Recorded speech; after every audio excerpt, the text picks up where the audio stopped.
Hé, où tu te caches? Viens ici que je te bute, enculé!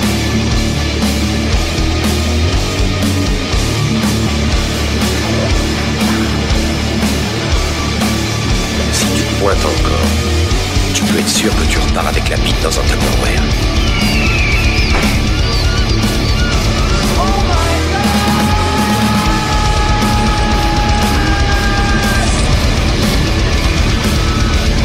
Tu retires retournes contre le Tampax.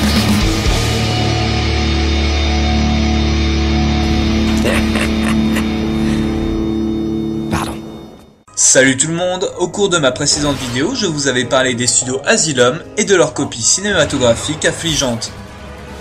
Pour notre plus grand bonheur, ces studios ne sont pas les seuls sur ce marché.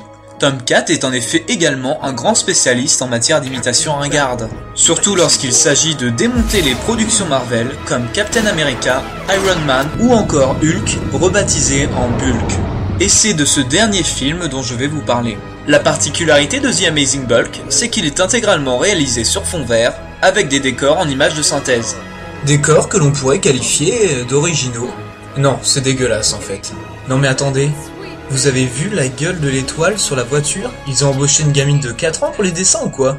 Je ne vais pas m'attarder sur le scénario exceptionnel du film, qui se contente en fait d'imiter maladroitement la version originale.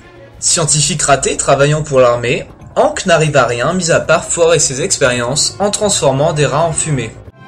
Mais après une dure journée de labeur, quoi de mieux pour Hank que de courir en compagnie de sa bien-aimée Anna en rigolant comme des abrutis. Admirez au passage tout le réalisme et le naturel de cette scène. Malheureusement pour notre héros, transformer des rongeurs en fumée n'est pas un résultat satisfaisant aux yeux de son boss, le général Darwin, également père de sa compagne. Ce qui nous amène maintenant à une situation commune dans les films de super-héros, l'expérimentation humaine conférant la plupart du temps des pouvoirs surnaturels aux cobayes. Mais lorsqu'on voit ce que devient Hank après son expérience, on se dit qu'il aurait peut-être dû confondre son injection avec de la javel.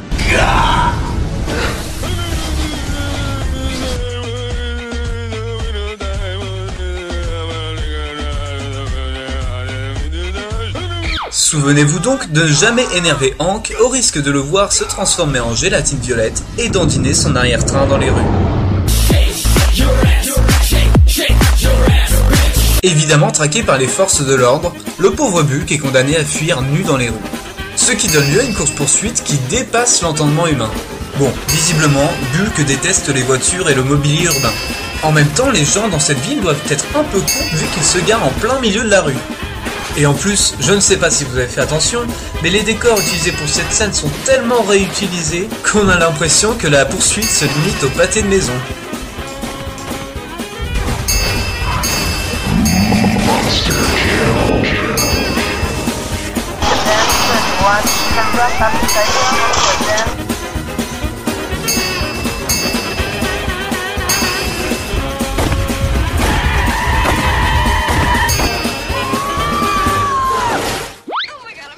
Vous l'aurez compris, ce film est un concept artistique à lui tout seul, où des effets spéciaux horribles côtoient des acteurs plus que mauvais.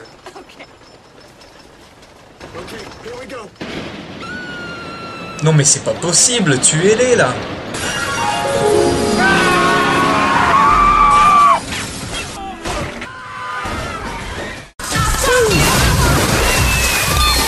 Enfin, rigolez pas trop parce que je suis certain que vous aussi vous avez flippé en retournant sur un manège après avoir vu cette scène. Bulk est donc un film d'une autre planète où même la gravité a été bâclée. Non, alors là je regrette, il n'y a que dans l'espace que l'eau peut se comporter comme ça.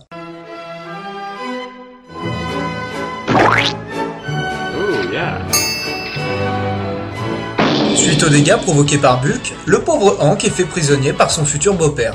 Je vois que l'ambiance n'est pas au beau fixe dans la famille, bon. Ce dernier lui promet de lui rendre sa liberté s'il accepte de capturer un dangereux criminel menaçant de faire exploser la Lune. There is a madman by the name Dr. Kontlove. We believe he is setting a rocket to the moon and plans to blow it up. Bon, alors Kontlove, le voici. Maintenant, arrêtons-nous 2 minutes pour analyser le nom du super vilain. Bon, j'imagine que personne n'a besoin de la traduction du mot love. Et Kunt, pour être soft, c'est ce que vous, mesdames, avez entre les jambes. C'est sûr qu'avec un nom pareil, on ne peut s'attendre qu'à un personnage avec le charisme d'une moule. Après avoir accepté sa mission, Hank est donc parachuté, ou plutôt balancé, d'un hélicoptère pour rejoindre le repère de Kuntlove. Et si vous trouviez déjà ce film bien perché, vous étiez encore loin d'imaginer la suite. Just a few more miles to Kantlove's hidden castle. Notez au passage la logique dans les différentes ambiances. À mesure que notre héros approche du but, on passe d'une ambiance glauque, cliché, à un univers Disney horrible. Bref, du grand n'importe quoi. Même l'acteur a l'air d'halluciner. Oh, this isn't happening. Pour franchir les portes du château, Hank passe en mode vénère, et le moins qu'on puisse dire, c'est qu'il est plutôt inventif pour y parvenir. Okay, it's time for the secret weapon. Passé une nouvelle course-poursuite sous acide, Bulk se débarrasse des gardes et de Kuntlove à coups de bourrelet. Sa mission terminée, Hank prévient son beau-père qui dévoile son vrai visage et le bombarde à coups de suppositoire.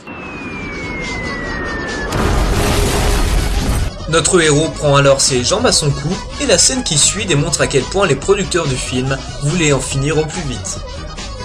On assiste alors à un enchaînement totalement incohérent d'animations plus laides les unes que les autres, au cours desquelles on peut notamment voir Robin des Bois, Zeus, Davy Crockett, un chien qui vole et un lézard qui tape à l'ordinateur.